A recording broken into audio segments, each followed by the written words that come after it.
Paalala, mahigpit na ipinagbabawal ang pagkain, paninigarilyo at pag-inom sa gilid at sa mismong ilog na paliguan. Ayan, bawal ha. Nagbabawal ang pagsulat o pagbandal sa mga bato. Multa 500, Tourism Council. Okay, eto na tayo. Ayan o. Oh, ang dilim. Grabe yung ano, taas. Ayun o. Dito may pumapatak-patak din na tubig. Ayun sila, ayun, sa harapan. Grabe. Kumikilang talaga siya oh. Kumikilap. Nakasiksik. Sawa lang. Sawa. Yung ahas yan? Ha? Nakasiksik Yes, po. sir. Sawa. Pero din kasi siya talaga nag-i-stay. Tagalan niya dyan.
Morning, Nay.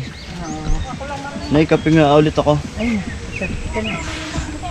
Ayan, aba. Ayan, buti na lang may tindahan dito si Nanay. Meron dito ano, mabibila ng mga... Ano pangalan niyo ulit, Nay? Ida. Ayan, si Nanay Ida. Oo. Tapos, Nay. Ayan, good morning pala muna mga kalabok. Good morning. Good Kape morning. muna tayo. Ayan. Ano lang ako ng kape dito kay Nanay. Tapos si Nanay pala, dito pa nga tayo sa ano, sa DRT. Dito sa Puning River, dito sa malapit sa Puning Cave. Nay, yung ano, Yung? etong likod, Oh. nagpapaano po kayo dito? Oo, yan. Papatent. Okay, luang-luang yan. Oh, ayun oh. Nagpapatent pala si Nanay dito. Luang-luang. Magkano na yung ano, pag may gustong mag-tent? Hindi, kasi kahit mag-tent lang kayo dyan, kahit wala nang bayad. Walang ba? Paano kung marami sila, Nay? Kung marami. Basta Oo. bibili lang rito. Basta sa'yo po bibili. Ayan. Ang ano ko, ang pag-tent dyan, kahit walang bayad, kung may gusto mag-cottage, yun. Ayun. Pag may gusto mag-cottage, Oo, para may yun ang magamit una sila, lang. no? Oo. Magkano po yung cottage nyo? Ay, 250 nga eh. 250. Eh, mura na din yun na eh. Oo. Lalo kung marami sila, maghahati-hati naman sila eh. Ayan, pakita ko lang na yung likod nyo. Ayan, maluwang yan. Ayun, pwede daw pala mag-tent dito. Ito yung pinaka, ano nila, likod ng tindahan. Ayun, tapos pwede din daw doon sa may part doon, Nay. Pwede din doon. Magpa-park. Hindi, ibig sabihin po, pwede din po mag-tent Ay, doon. hindi, na yun eh. Dito Kasi pa. ito lang yan. Ito, ayan, ito yung likod din na Nanay. Pwede daw mag-tent dito, oh. Pwede kayo mag-tent dyan. Yun nga, walang bayad kay Nanay yung pag-tent daw. So, basta dito kayo bibili kay Nanay. Pero, ang laki nung ano nila. Pwede lagyan ng tent dito, oh. Tapos may CR si Nanay dito. Ayan. Ihi 5. O, ayan, bihis. Pero pag dito nakaano kay Nanay, nililibre din ni Nanay eh. Ito yung ano niya, oh. Pinaka-pesto. So, pwede mag-tent dito. Para doon sa mga gustong mag-tent pitching, pwede dito kay Nanay. Basta bibilan nyo lang nga daw si Nanay. Pero alam ko pwede din mag-tent dito sa iba. Sa mga cottage ng iba. Eh, may bayad. Pero dito kay Nanay, libre. Tapos may mga ano dito. May mga gamit si Nanay dito na panluto. Kung kailangan nyo ng panluto, wala kayong nagdadala o hindi na kayo magdadala, pwede kayong humiram kay Nanay. Pero siyang papairam sa inyo ng mga lutuan. Tama, Nay? Ha? May mga lutuan kayo dito, tsaka yung mga ihawan, no? Oh, ayan oh, yung Oh. mga kalan. Ay, ito.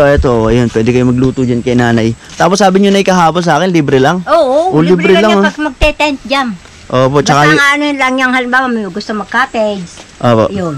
Tsaka yung lutuan po. Oo, Oh, libre yan. libre yung pinapagamit ni nanay yan. Ko dyan. Ay, yung CR na pag dito sa inyo Ano ko na lang kayo tuturo doon. hindi pa pag naka-cottage dito sa inyo? Hindi, ano lang kasi yan, bihisan eh. Bihisan lang po. Oh, libre rin yan. Pwede umihi doon.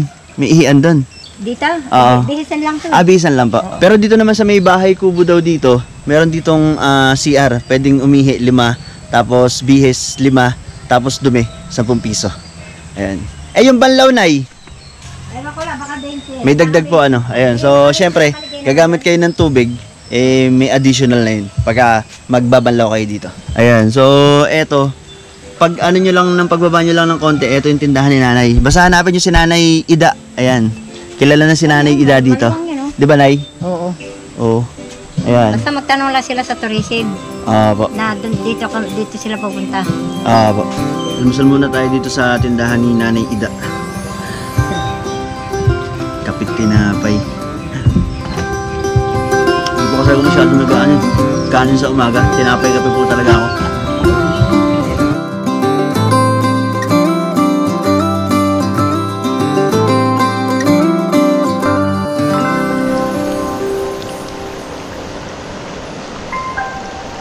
Okay, so mamaya pupunta kami dun sa dito sa Puning Cave. So hindi ko pa kasi napupuntahan yun. Gusto ko makita yung mga stalagmite tsaka stalactite dun. Tapos meron na din daw dun ng parang nagdudugtong yung dalawa. Tawag na daw dun is column. Ayan. So kasi nung nakaraan punta ko dito, hindi ko siya napuntahan. Hindi ko nakita yung kuweba. So ngayon gusto ko na siya makita. Kaya mamaya pasyalan natin para makita natin yung pinaka-kuweba. Okay, labas muna tayo saglit. May nakita akong kainan dito. Kakain muna ako ng tanghalian. Di pa kasi ako nagtatanghalian. Dito lang sa may labasan ng konti. Labas tayo dito.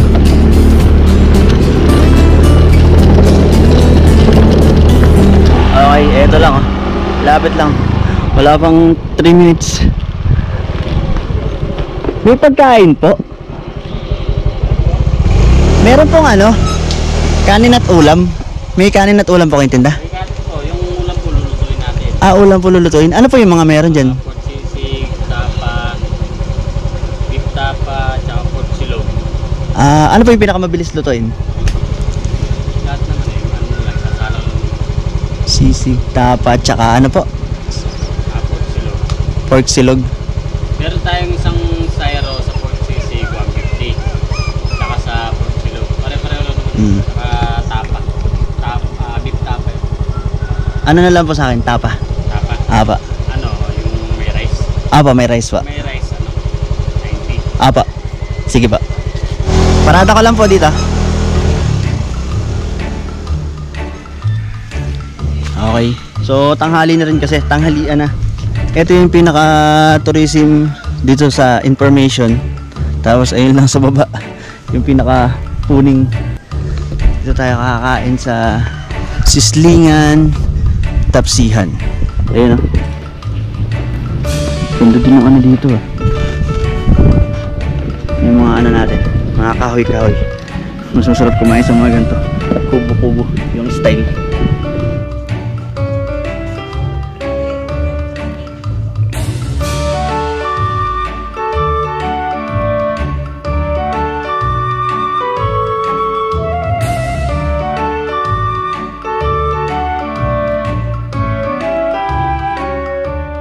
Balik na tayo. Okay, so papunta na kami ngayon dun sa sa Puning Cave.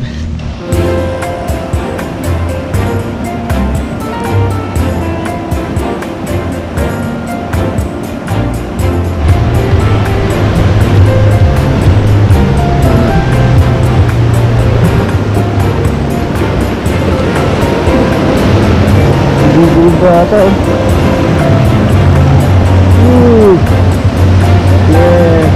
Yeah.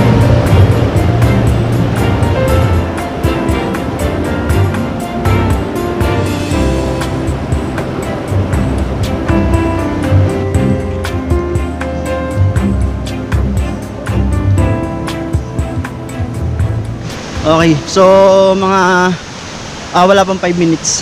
Andito na tayo sa may buhat doon sa cottage. Andito na tayo sa may gawing puling sa may hugis gitara. Kung tawagin kasi yung isang dito, yung part ng ilog na to, hugis gitara. Kasi yung ilog may ng bato. Ayan oh. 'Di ba, batong ganyan. Naghugis gitara yung bato na dinadaanan ng pinakailog.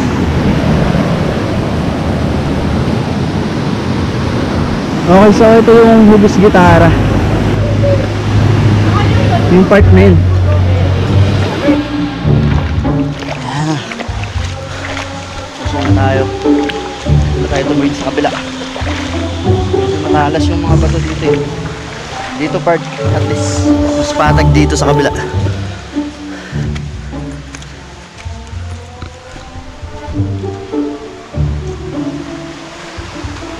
Tatalib ng dun, mga daanan dun, mas mas mahirap dito, patag. Okay, tabi-tabi tayo dito ng ilog. Hindi ko kabisado yung papunta dun eh. Sana maabutan ko sila. Kumain kasi ko eh.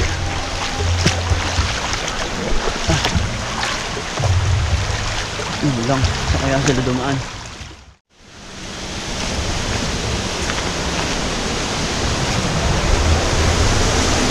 Saan kaya sila?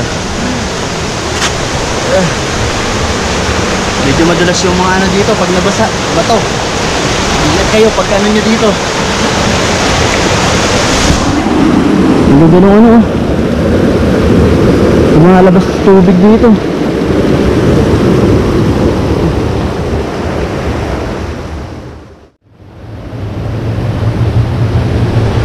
Saan kaya yun? Dito daw eh.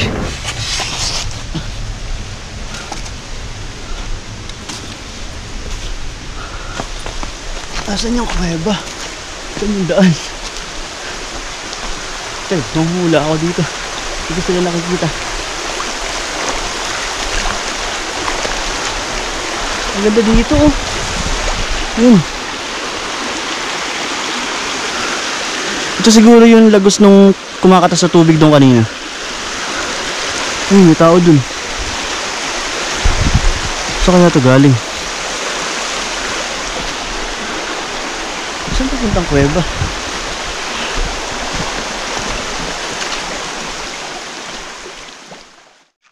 Boss, nakasalubong niyo yung mga papunta ng kuweba dun?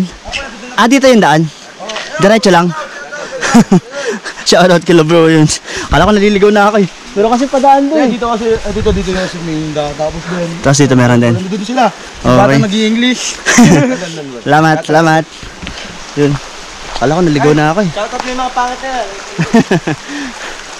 Kala ko naligaw na ako. Buti tama pala. Dire-diretso lang, tabas na. Salamat. Salamat. Hello po. Naiwan na po ako nung mga nag-ano eh. Pupunta sa kuweba. Kumain kasi ako dun sa karinderya. Lagi diba? po kayo? Ah, kaya. Hello po. Hello. Hello po sa mahal ko. Ayun. Sana all may mahal.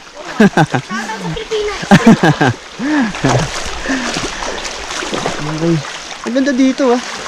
Ang ganda yung na to. Yung papunta na to sa kuweba. Ayan yung ilog oh. Diba? Ang linis din ng tubig dito. Baba tayo. Malaki na naman ba to? Eto na yata yung kuweba. Ito na siguro ang bungad na to. Malaki yung butas eh. Yun lang. Marami daw papasok yung kuweba na to. So sana hindi nila ako naiwan kung saan sila papasok. May tinatawag pa daw ditong paraiso yung daan. Paalala, mahigpit na ipinagbabawal ang pagkain, paninigarilyo at pag-inom sa gilid at sa mismong ilog na paliguan. Ayan, bawal nagbabawal ang pagsulat o pagbandal sa mga bato. Multa, 500. Tourism Council. Okay, eto na tayo. Yan o. Oh, ang dilim. Grabe yung ano, taas. Ayun o. Dito may pumapatak-patak din na tubig.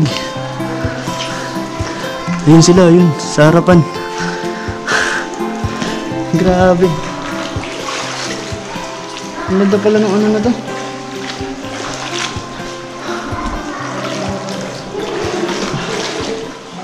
Yun lang. Madilim talaga. Kailangan natin ng ilaw. Tapos tayo ng flashlight. Parang madilim pa rin. Parang hindi rin kaya ng flashlight ko ba. Ay. Grabe. Ang dilim dito. Dito, oh, dito meron ng mga ano. Parang pabuo na stalactite. Tama ba yun sa taas? O stalagmite yun sa taas. Nalito na tuloy ako, di ko na natandaan. Ayun oh. Nabubuo-buo na rin to. Kumikinang siya oh. Pero maliit lang to. Itong nakita natin na to. Ay, hanggang bewang nga yung tubig.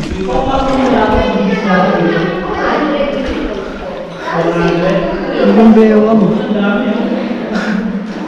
Ang lalim pala.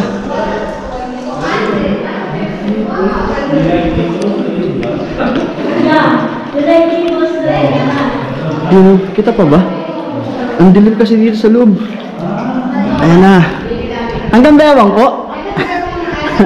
Ang lalim po talaga ano. Ayan. Medyo mahina lang yung flashlight ko. Ganda no. Kumikinang. Ayun no. Kumikinang-kinang siya. Kumikislap-kislap. Pero ko lang kung ganun din sa video ba. Pero dito ang gandang tingnan. Bawal po itong hawakan no? Oo, bawal yung hawakan. Kaya pagpunta nyo dito, huwag nyo hawakan yan ha. Ang ganda.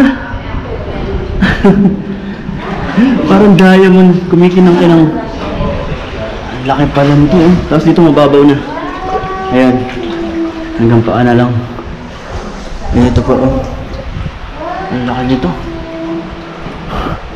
Hanggang ngayon pumapatak-patak pa oh.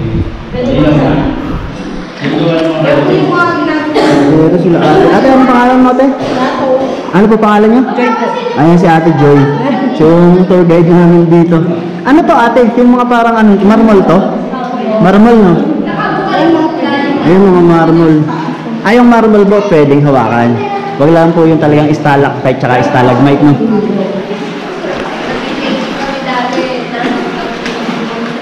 Malayo po to. Papasok. Yung tatalay ko dito, napakahaba talaga. Mahaba. Kaya lang pinapasok dito yung nasa bungad lang kasi yung may kagandahan. Ah, parang ito kasi meron mga ganito no? Dito mo lang Stalactite kasi. Pero yung sinasabi po nila ano, parang paraiso ano yun yung sa kabila? sa kabila. Pero dito lang din yung entrance niya. Kaya lang, hindi siya pinapasok sa ngayon kasi may tubig din. Malalim masyado. Okay po. Ayun o, ito po. Pati dito may stalactite. Nagmumukha ang shell yung hubog ng iba. Para siyang shell lang ano. Ano po, lalaki no? Ayun, medyo mahina lang yung ano natin. Ilaw natin. Dapat pala nagdala akong spotlight. Dito wala lang tubig oh. Ganito hindi ko masyadong kumpa. Opo, pagka mahina yung flashlight no. Ayan, ang cupcake, rock formation. Mga may sarap. Cupcake po tawag dito. Cupcake tawag dito, hugis cupcake oh. Yan.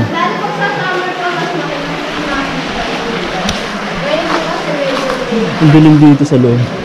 Pakita mo yun, sir. Yung Taas ayun, ayun, taas oh. Madilim nga lang po yung ano ko, camera. Ayun, sir. Pwede mo lapitan mo na. Ito pa yung isa oh. Dito pala sa may bungad siya. Kumikinang talaga siya oh. Kumikilap. Sana nakita yung ano kinang niya. Pero ang ganda oh. Ang kilap.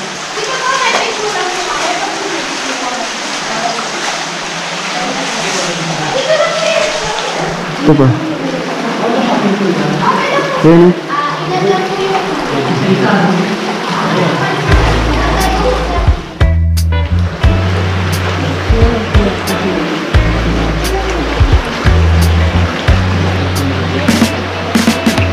ang lalim ng tubig.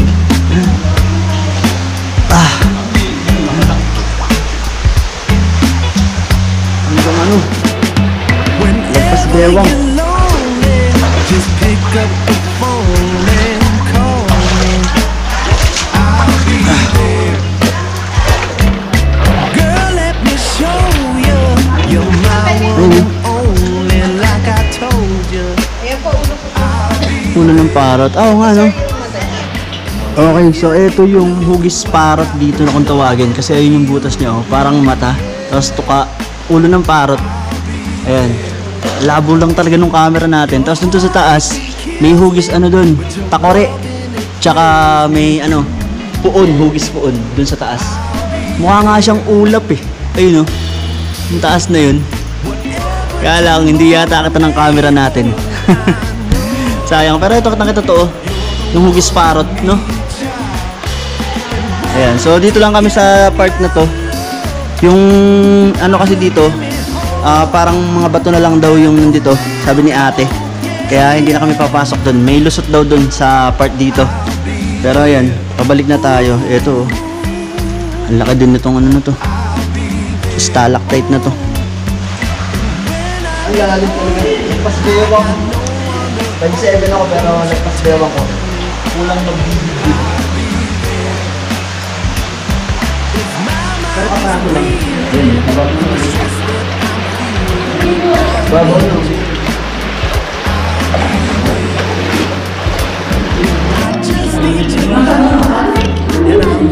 Totoo. Grabe. May ahas dun sa ano, nakasiksik. Sawa lang. Sawa. Yung ahas dyan? Ha? Nakasiksik po. Sawa. Sawa lang naman. Yun, oh. Dahil din kasi siya talaga nag-stay. Sabi niya dyan. Ah, hindi siya umaalis dito? Siguro umaalis na kaya siguro. Matagal na siya. Oo, lagi namin siya nakikita rin eh. Grabe na. Kasi sa dami ng